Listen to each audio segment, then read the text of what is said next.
লা ইলাহা ইল্লাল্লাহ, লা ইলাহা ইল্লাল্লাহ, লা ইলাহা ইল্লাল্লাহ, মুহাম্মাদুর রাসূলুল্লাহ, লা ইলাহা ইল্লাল্লাহ, মুহাম্মাদুর রাসূলুল্লাহ।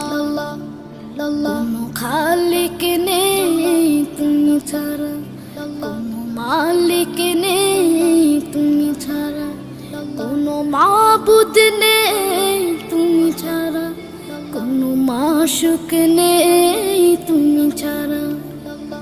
এই জীবনে